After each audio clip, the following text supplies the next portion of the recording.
Most of you probably recognize this figure. Teddy Roosevelt, the 26th President of the United States, who served from 1901 to 1909. Roosevelt had many famous quotes, but I'd like to start my presentation with this one. Blank is the thief of joy. I'd like you to take just a second and write down one word on some scratch piece of paper. How would you finish that statement? Blank is the thief of joy. Roosevelt himself finished that statement as follows. Comparison is the thief of joy. Even though that statement is over a century old, there are almost daily headlines about social media warning that this remains the case. For instance, this January 2018 piece from The Guardian. Facebook's greatest weapon, endless comparison of ourselves to others. And notice the subheading, Facebook makes us miserable by inducing us to constantly engage in me versus you interactions. Or this one, a 2017 headline from the Harvard Business Review. A new, more rigorous study confirms the more you use Facebook, the worse you feel. Researchers found consistently that both liking others' content and clicking links significantly predicted a subsequent reduction in self-reported physical health, mental health, and life satisfaction. Of course, as Christians, we know that jealousy and comparison aren't 21st century issues. They're inescapable evidence of sin. Today's poem makes that very clear. It's told in the voice of a jealous monk. As he watches his fellow monk, Brother Lawrence, do his daily gardening, the narrator is almost overwhelmed with spite and rage. Listen to discover whether you think the storyteller has any fair foundation for his hate for Brother Lawrence. Soliloquy of the Spanish Cloister by Robert Browning. Grr, there go, my heart's abhorrence. Water your damned flower pots do. If hate killed men, Brother Lawrence, God's blood would not mind kill you. What? Your myrtle bush wants trimming? Oh, that rose has prior claims? Needs its leaden vase filled brimming? Hell dry you up with its flames. At the meal we sit together. Salve Tibby! I must hear wise talk of the kind of weather, sort of season, time of year. Not a plenteous corn crop. Scarcely dare we hope oak galls, I doubt. What's the Latin name for parsley? What's the Greek name for swine's snout? We'll have our platter burnished, laid with care on our own shelf. With a fire new spoon we're furnished, and a goblet for ourself, rinsed like something sacrificial, ere 'tis fit to touch our chaps, marked with L for our initial. There his lily snaps. Saint, forsooth. While brown Dolores squats outside the convent bank with Sanchicha, telling stories, steeping tresses in the tank, blue-black, lustrous, thick like horsehairs. Can't I see his dead-eye glow, bright as 'twere a Barbary corsair's? That is, if he'd let it show. When he finishes refection, knife and fork, he never lays crosswise, to my recollection, as do I in Jesus' praise. I the Trinity illustrate, drinking watered orange pulp. In 3 sips the Arian frustrate, while he drains his at 1 gulp. Ah, those melons! If he's able, we're to have a feast so nice. 1 goes to the abbot's table, all of us get each a slice. How go on your flowers? None double? Not 1 fruit sort can you spy? Strange, and I too at such trouble kept them close-nipped on the sly. There's a great text in Galatians, once you trip on it, entails 29 distinct damnations, one sure if another fails. If I trip him, just a-dying, sure of heaven as sure can be, spin him round and send him flying off to hell, a Manichee.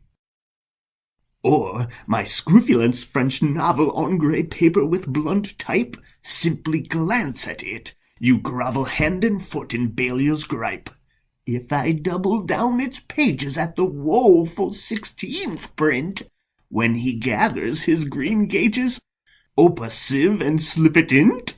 Or there's Satan. One might venture pledge one's soul to him, yet leave such a flaw in the indenture as he'd miss till, past retrieve, blasted lay that rose acacia we're so proud of. Heisy hein. Ugh, there's Vespers. Plena gratia. Ave Virgo. Grr, you swine. For the first discussion question, I want to highlight something that I think you would not know or notice on a first read of the poem. What I found especially interesting is that the poem has a wealth of cacophonic sounds. So that might include explosive consonant sounds like B, P, T, and V, or clipped consonant sounds like the hard C or K, D, and hard G. And those could be at the beginning or end of words. And if you look even at just the first stanza, you see a ton of them. And I've highlighted them in red and blue here. I'll just read a little bit to remind you of the sounds. Grr, there go, my heart's abhorrence. Water your damned flower pots, do. If hate killed men, brother Lawrence, God's blood would not mine kill you. And it goes through the rest of this stanza and the rest of the poem. And my related discussion question is, how could that sound pattern cooperate with the character or content of the poem? Or more shortly, what contribution does all this cacophony make to the poem? After giving you some time to talk about it and think about it, here are 3 possibilities that I considered in my preparation. First of all, the intentionally harsh sounds harmonize with the inferno of hate inside the speaker's heart directed toward Brother Lawrence. In addition, the ugliness of the resounding sound patterns ironically underlines the moral ugliness of the narrator's despicable thoughts and feelings. Finally, the entire poem becomes the growling and howling of an animal rather than a man, because the narrator has given in to his base instincts of jealousy and rage. My second discussion question tries to target something that I'm still not sure how to understand about the poem. And you probably noticed in the last stanza of the poem, the narrator is talking about making a deal with the devil to curse Brother Lawrence. And then there's a strange sound in line 70. Heisy hein. Ugh, there's Vespers. Plena gratia. Ave Virgo. Grr, you swine. And so my related discussion question is, critics are divided regarding this Heisy hein. What do you make of this series of unusual sounds? After giving you some time to talk and think about that question, let me show you 3 ideas that I came up with as I was reading the poem. One take is that Heisy hein could just be the sound of the bells in the Spanish Cloister announcing that it's time for evening Vespers worship. So then the narrator's evil is emphasized when he resents his devilish plotting being interrupted by the holy service. He's angry at the arrival of the bells. Heisy hein could also instead be the start of a dark arts style curse. The narrator wants to call down on Brother Lawrence before, again, he is interrupted in his witchcraft by Vespers worship. Finally, Heisy hein could be another grunting sound, similar to the growling that begins and ends the poem. This would emphasize the narrator losing his human self and giving in to his nature as a creature of sin. Now, I'd like to share a few biographical details and some information about the era that will add to your understanding of this poem. The author is Robert Browning. As I mentioned before, he wrote the poem in 1842, so of course this isn't an actual photograph of him. Instead, it's an image from a 2015 production of How Do I Love Thee, a 2013 play by Canadian author Florence Gibson MacDonald about the romance between Robert Browning, our poem's author, and his wife, Elizabeth Barrett. At age 14, Robert Browning asked his mother to buy him a copy of the book pictured on the left. It is Percy Bysshe Shelley's poem, Queen Mab. In the poem, the Queen of the Fairies, who you can see in this picture, takes a spirit on a tour to demonstrate all the ridiculous things about mankind. Religion is a major target for ridicule. After reading it, the impressionable teenage Browning declared himself, like Shelley, an atheist and a vegetarian. Like Queen Mab, the Soliloquy of the Spanish Cloister pulls back the curtain on religious life and reveals deep hypocrisy. Instead of being the most dedicated and sincere of God's servants, the speaker in the poem is petty and jealous and conniving. This fits with Browning's atheist leanings as a young person. Despite these early beliefs, Browning was a tremendous reader and eventually knew the Bible so well that he called his first few collections of poems, a set of cheap pamphlets published between 1841 and 1846, Bells and Pomegranates. This was a reference so obscure that even his later wife, Elizabeth Barrett, a knowledgeable Bible reader herself, had to ask what it meant. Bells and Pomegranates was a reference to the decorations on the robes of the Hebrew priests, which you can see on the priest in the center image here and in close-up on the right. Critics are divided regarding the final place of religion in Browning's life, and so I wanted to balance out my conversation about religion here. Although he declared himself an atheist as a child, Browning knew his Bible, and that is consistently reflected in his work. Both Bells and Pomegranates and Soliloquy of the Spanish Cloister also reflect an interest in the daily life and observations of those who have dedicated their lives to religious duty. Browning was certainly never a monk himself, but he had a similar dedication to his own calling. He decided as a child that he wanted to be a poet, and never seriously attempted any other job. This focus was made possible by his father, who financed his writing. Browning's father had, as a young man, his own passions for art and scholarship, but had to abandon them to make money.